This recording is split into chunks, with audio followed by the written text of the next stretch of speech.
Hello everyone, and welcome to today's Disruptive Tech Innovation. My name is Adam, and this is February 15th, episode 6. Usually lately I've been trying to do an A, B, and C, but I actually am traveling for business for tomorrow. Today is Saturday. And of course, usually I try to get a lot of this done Sunday nights. So I'm going to try to do this pretty quickly and get a lot of this done. As usual, quite a bit of information, and I'm going to try to actually do this very quickly if possible. So, of course, this week we still have the coronavirus. Obviously, it's still kicking into full gear. Stuff has been increasing. There have been some videos out there and some of the data, the news, and so forth, that some of it, some positive news, but there's also some negative news as well. So obviously that's been affecting a lot of all three of these segments. So let's kind of get right into that. All right, so from the Tesla perspective, from that corona, Shanghai's been back up and running. They raised about $2 billion, and we'll talk about that. A little bit of there's some company day versus battery day information out there. Ooh, I was going to add some, but I didn't.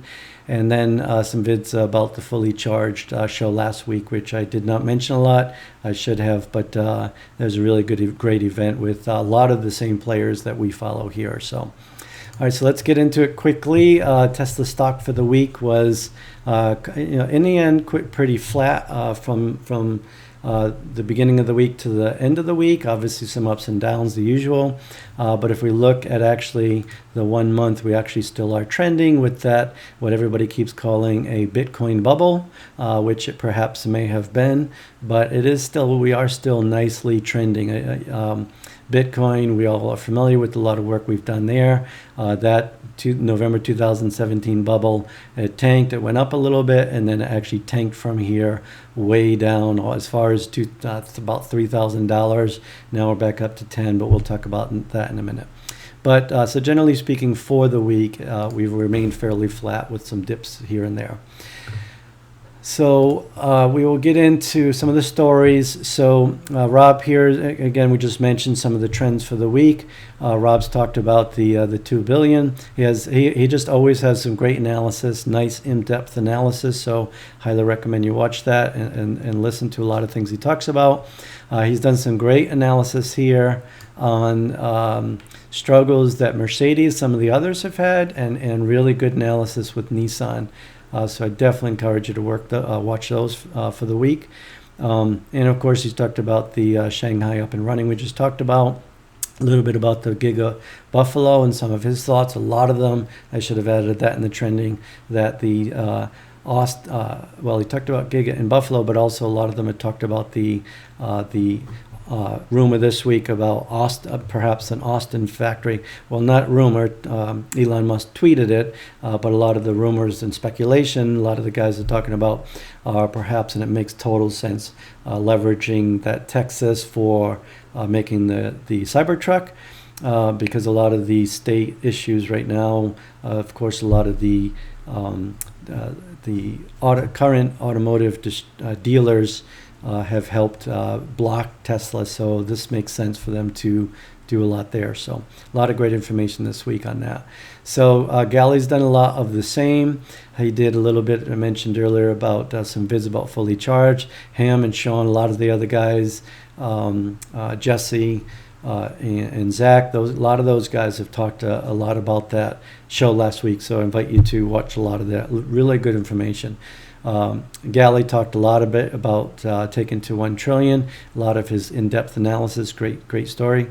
He did a lot about the Starlink, and it was a heartfelt story. You could tell he's really sincere about, he's got a great opportunity from a lot of his just brilliant work he's done. So I even commented where he seemed a little concerned that, we as other investors, aren't quite getting quite the chance he has, but I even commented, Galley, go for it. You have this opportunity. Don't worry about us. We will catch up at some point someday. You've got this opportunity. Go for it. So great opportunity. So what he's talking about, watch that video with Starlink spinoff, as it indicates there, and some great info. A lot of the other guys have talked about that as well. All right, let's move on. He also did a quick in his clips about the reason about wanting to invest in SpaceX and some of the analysis there. This one was a great story. He had a team. There were about 5 or 6 of them. It looked kind of like the Brady Bunch a lot when they would do split screens. There was one guy who just seemed to be on his phone the whole time. That was a little weird, but Gally asked him great questions, in particular, as you see there, about cryptocurrency. So I highly recommend you watch that. I've talked a lot about that, where, again, this channel is all about Tesla and its brilliant technologies, artificial intelligence and blockchain, and again, how I keep talking about a lot of the three, there's a lot of synergies there. Obviously, artificial intelligence can be everywhere, and perhaps someday, obviously, blockchain can be as well. But again, there's just a lot of synergies, and that's why I like following the 3 of these areas in the growth there and opportunities. Jeremy has done a lot of this same that we've talked about here. Talked about between his two channels. Talked about a lot of the same things we're talking about here. He's also, as he always does a lot of other analysis on his portfolio. He does some with his dividends. He talks about a lot of the companies, but of course with the Tesla piece, so he's done quite a bit of the same stories and more. You can see here a lot of talk about with Kathy, her usual late 7,000 to 15, even 22,000 ideal golden numbers for Tesla. And so you guys are well familiar with that. We've mentioned, and as well some more stories here. Again, he's great. This is weird. I've been noticing a lot of these say support on Patreon, but we're also subscribed. Some of them say subscribe, and we already are, so it's a little weird. All right, so I wanted to bring this one up that I was able to find. So I've also been doing a lot, and obviously, especially with my regular job, it's been overwhelming a lot lately. I've got a bunch of launches and a bunch of big conferences. That's what I'm going to be doing, flying out tomorrow for a conference next week in Orlando. So obviously, when I'm working quite a few hours, I don't get to watch as much of this at night, and when I do, I often pass out. But this one I've been watching a lot of more of the stock type of analyses out there, analysts out there. And so he's been given some really good, he's fully into dividends. That's his key channel here. Just started watching this week. There were a few this week. There's one here. There's another one with a bunch of different others. He's always just doing all about dividends. But this one in particular, I was fascinated. He mentioned about this company here. And I don't recall some of these key guys that followed Jeremy, Gally, and Rob, and some of the others talking much about this. This is more of a mining company focused on lithium. So I'd be very interested if any of you guys should happen to see that. I'll reach out to you guys and ask you guys to do an analysis on this. That's pretty interesting. So Ben did a great story here with Darren over here from Ford. Sat down with him, asked him a lot of really, really good questions. Here was what kind of the summary. He asked him about the overall strategy, electrification, about using the Mustang brand, how many and where. What's the go-to-market strategy? Are they leveraging it for higher-end brands like Lincoln? Talked about the biggest challenges, and you would think it would be battery, some other things, but he talked about running the team as a software company. They call themselves Team Menlo. It was a great story. This part in particular was very fascinating. Some of what they're talking about, running it like a software company. So kudos to Ford for old school, really trying to recognize, to follow Tesla and really kick into gear. I've been a big Ford. Actually, I've been meaning to show this for a couple of weeks now. I am a big Ford fan. I have a Shelby Mustang out there that I've been using for, I bought that original. So I'm a huge Mustang fan. Kudos to all my friends out there who have Shelbys and Mustangs. But I'm actually impressed that they leveraged that Mustang brand for this. I know a lot of people aren't. A lot of people think it's stupid. I think it was brilliant. So kudos to those guys for that. And then they also talked a little bit deeper dive about the HMI, the human machine interface, how it's really adaptive to whoever gets in. It recognizes who they are, and it'll set all the change everything to the person driving, similar to a lot of our older cars that might adjust the mirrors, the steering wheel, the seat. A lot of the Tesla thing does even quite a bit more, as we're all familiar. But these guys are getting there. So I'm pretty impressed with this. Ben did a great job here. So a nice little fun little story here. Again, we're all about disruptive innovation. So here was a nice story here about the Rhino. And this was a great, talking about the inventor here, working with some of his machinists and so forth. So really good story there. As always, all these links will be in the introduction. In the description. So again, we're just going to try to do all in one quicker video. There's not much going on, a lot. Well, of course, there's there's millions of stories out there with AI, but for the areas I follow, and most of the guys I follow, and also again because it's a short week for me, overwhelmed with my regular job, I haven't been able to do too much there, so not a lot there, and that's why I didn't really have much mention there. So let's get into blockchain. Some of the typical momentum there is still ongoing. It's just every week there's just more and more momentum backing about governments, central banks, large institutions and corporations and so forth. That momentum's there. A lot of these guys to follow. Highly recommend. This week was a lot of momentum up all the way up to about 10,500 roughly. Dipped down a little bit and kind of flattened out. Over the last 24 hours, we dipped below 10,000 again. And I'll talk to you about some analysis here in a moment about that. And again, a lot of this is with the Bitcoin halving.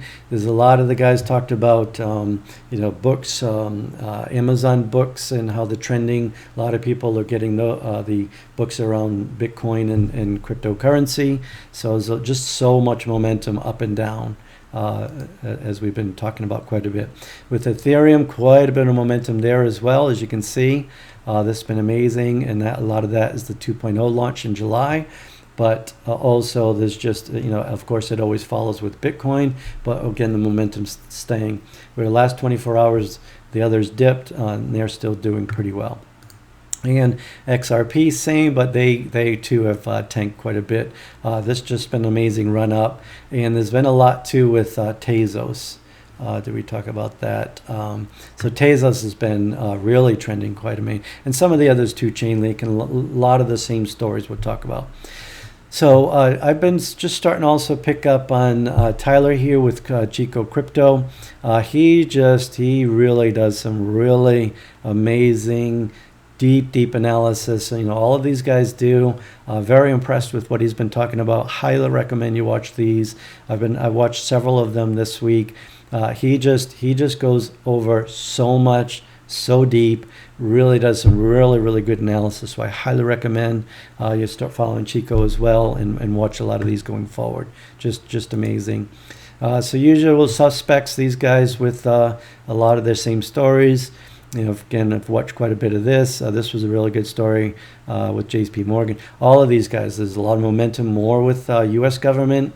We're seeing last week they wanted to give crypto, 3-year space or whatever. But now it seems this week they're just almost getting ready to go all in and start really bumping it up. And some of the stories here with a bunch of these guys, we're doing some more now, more discussions with the government and some of their questioning and some of they're finally, it seems to be what I've been saying for months, they're finally getting it with regard to China and their government, their society, with the way they have open laws with regard to, for example, just capturing everybody's face, Chinese folks being able to go into a store with just their phone and it recognizes their face. It it charges them for whatever they buy and they walk out. We wouldn't do that here. So again, I've been very concerned with our laws versus theirs, where they are just going to just really catapult ahead of us And so it sounds like some of our Congress folks are really starting to ask those kind of questions, and they're really recognizing we can't let China get ahead of us. We have to be up there. So it sounds like they're finally waking up and stepping up. So a lot of these three guys have been talking about a lot of that, and these are the usual guys we follow as well. I haven't had a chance to watch much here this week with Donovan. And so I did want to just wrap things up here with, this is something I mentioned a few weeks ago. And if I recall, one of these key three guys, I don't remember which, maybe it been one of the others, but they did a great story a while ago about, hey, you never know. We all obviously think the momentum is behind Bitcoin and perhaps behind Ethereum. But, just as these guys do a great story, data is beautiful. I love watching a lot of these. We all obviously know where things are at now. But, then if you're a little older, you might recall some of these older companies way back then looked like they had the momentum. Of course, Nokia was really kicking into gear as they progressed. But then, of course, look at now. None of them are there. So, it just makes you think. It could be a Tezos, or it could be a Chainlink or something like that. You never know. So I just wanted to wrap up with a story here. So again, I'm real quick video here. I'm off to travel for this week. It also might not allow me to do much research for next week, so I'll give it my best. Again, might be a quick one for all three. But with that, I'd like to again thank you for your time. Please like, subscribe, and again, share with your friends, family. This is great information. We're all in an amazing opportunity. The trends coming on with these three segments that we follow. Amazing opportunity. As always, I'm not a financial advisor. Take this data, talk to your own advisor, leverage this information to help you and your advisor make decisions best for you. But from my perspective, my personal belief, I think we're an amazing opportunity, and it's just keep, especially with this crypto, it's really ramping up very, very quickly. Of course, Tesla's still just amazing opportunity. And of course, artificial intelligence is really fueling a lot of this as well, just across the board. Okay, so thanks for your time, and hopefully we will see you next week.